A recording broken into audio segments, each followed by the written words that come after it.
नमस्कार दोस्तों, मेरा नाम डॉक्टर नगेंद्र यादव है।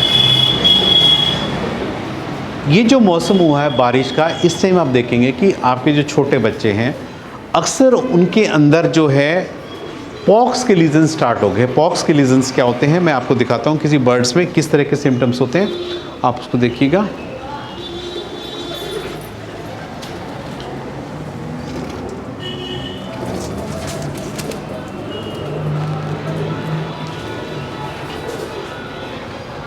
कबूतरों के छोटे बच्चे में अक्सर हम जिसको चेचक बोलते हैं, चेचक के जो लीजन्स होते हैं वो देखिए इस तरह आइज़ के ऊपर आपको एक मस्सा जैसा दिखाई देगा। यानी इस तरह के जो है पॉक्स के लीजन्स उसकी चोंच के ऊपर और आँख के ऊपर और इधर पैरों के ऊपर जो है दाने हो जाते हैं। ये जो पॉक्स के लीजन्स होते हैं ये क्यों होते हैं? कबूतरों में चेचक के दाने कैसे होते हैं? देखिए, यदि आपने अपने बर्ड्स के केजेस में साफ़ सफाई ढंग से नहीं करी है तो वहाँ पर क्या होता है, मच्छर डेवलप हो जाते हैं। तो मच्छर डेवलप होने से क्या होता है, वो जो मच्छर के काटने से हैं उनके आइज़ के ऊपर, नोज़ के ऊपर, पैरों के ऊपर जो है दाने निकलने शुरू हो जाते हैं। तो ये जो पॉक्स के लीजन्स होते हैं ये मेन गंदगी की वजह से होते हैं। यदि आपके मच्छर बहुत ज़्यादा हैं वो उसके छोटे बच्चे के जो शरीर पर काट लेते हैं तो वहीं पर जो है पॉक्स का लीजन्स बनना शुरू हो जाता है। यदि आप चाहते हैं कि ये दिन ना हो, अपने जो केज की जो है रेगुलर सफाई कीजिए। बर्ड्स के पीने के पानी में रेगुलर विटामिन्स दीजिए।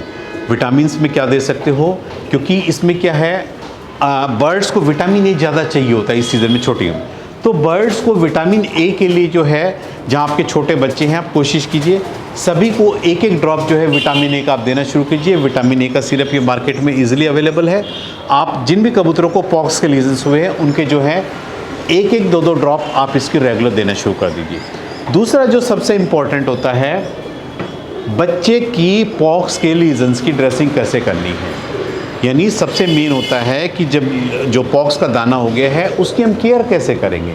देखिए, जब भी जो छोटा पॉक्स का दाना हो गया है आपको कोशिश करनी चाहिए सबसे पहले तो बोरिक एसिड पाउडर लेकर के पानी के अंदर डिप करके कॉटन का एक बाउल सा बना करके इसको अच्छे से डिज़ोल्व करके पानी में कॉटन का डिप लीजिए और जो पॉक्स का लीजन्स है उसको अच्छे से बोरिक एसिड से साफ़ कर दीजिए। जब आपने बोरिक एसिड से साफ़ कर दिया है उसके बाद हल्का सा जो है कॉटन के ऊपर जो है आपने बीटाडीन लगा करके सिरप, और बीटाडीन सिरप लगाइए। बीटाडीन सिरप लगा करके पॉक्स के लीजन्स, चाहे उसके नोज़ के ऊपर है, आइज़ के ऊपर है या उसकी बॉडी पे वेंट वाले पोर्शन में या पैरों के ऊपर है, जहाँ पर भी उसके शरीर में पूरे पॉक्स के लीजन्स है आप इसको धीरे धीरे साफ़ कीजिए और बीटाडीन से अच्छे से साफ़ कर दिए। बीटाडीन से साफ़ करने के बाद हमने करना क्या है, अब जो उसका लीजन्स है हमने उसके ऊपर दानों के ऊपर, क्योंकि आइज़ के अंदर कोई दवाई न जाए उसके लिए जो है ये क्लोरामफेनिकोल का आई कैप्सूल से है। ये एक क्लोरामफेनिकोल एंटीबायोटिक होती है जो कि कैप्सूल फॉर्म में मार्केट के अंदर इजीली अवेलेबल है। देखिए, ये इस तरह के कैप्सूल्स होते हैं छोटे छोटे, आपने अक्सर ये यूज़ भी करे होंगे। ये इस तरह के कैप्सूल्स होते हैं, ये क्लोरामफेनिकोल के कैप्सूल्स होते हैं। आपने करना क्या है, इस कैप्सूल के अंदर जो है एंटीबायोटिक दवाई भरी हुई है। पॉक्स का जो भी कबूतर है आपने करना क्या है, इसको ऊपर से ब्लेड से या कैंची से इसको कट करके इसके अंदर की जो मेडिसिन है पॉक्स के लीजन्स पे अच्छे से लगा देनी है। और पॉक्स के लीजन्स पे लगाने के बाद आपने उसको अच्छे से पूरे वहाँ पर उसको स्प्रेड कर देना है, उसको छोड़ देना है।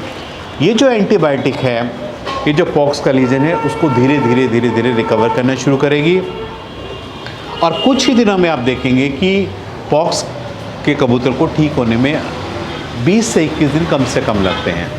डेली बोरिक एसिड से साफ़ कीजिए, फिर उस पर हल्की सी बीटाडीन लगाइए और बीटाडीन लगाने के बाद अपने क्लोरामफेनिकोल का कैप्सूल लगा करके उसको छोड़ देना है और 2 ड्रॉप विमरॉल सिरप के, जो कि विटामिन ए का एक कॉम्बिनेशन था, वो अपने बर्ड्स को पिलाइए।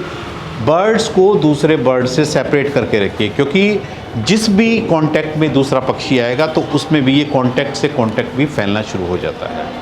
तो इसमें हाइजीनिक कंडीशन बहुत ज़्यादा मेंटेन करनी है। आपने बर्ड्स को सेपरेट करके रखना है, उस बर्ड्स को टच करके आपने दूसरे बर्ड्स को भी टच नहीं करना है, नहीं तो ये बीमारी जो है हम ही अपने आप से दूसरे बर्ड्स में फैला देंगे। उस बर्ड्स को बिल्कुल सेपरेट आइसोलेट करके रखिए, यानी उसका आइसोलेशन कर दीजिए और 15-20 दिन उसको दूसरे बर्ड से सेपरेट कर दीजिए।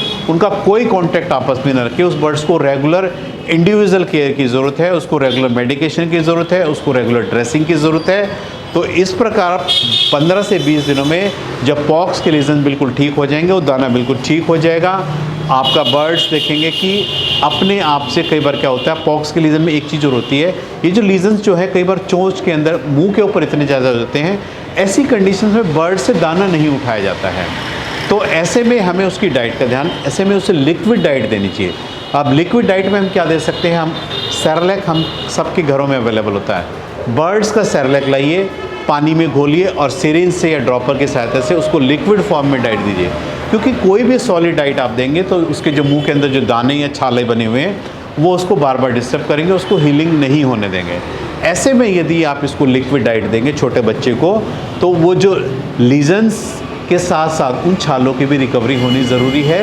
वरना बर्ड्स को यदि एक अच्छा न्यूट्रिशन नहीं मिलेगा, उसको अंदर से खाने की ताकत नहीं मिलेगी, तो आपका पक्षी रिकवर नहीं करेगा। आप कितनी ही दवाइयाँ देते रहिए, आप उसको अच्छा भोजन नहीं देंगे, क्योंकि भोजन से क्या है शरीर में लड़ने के लिए ताकत आएगी।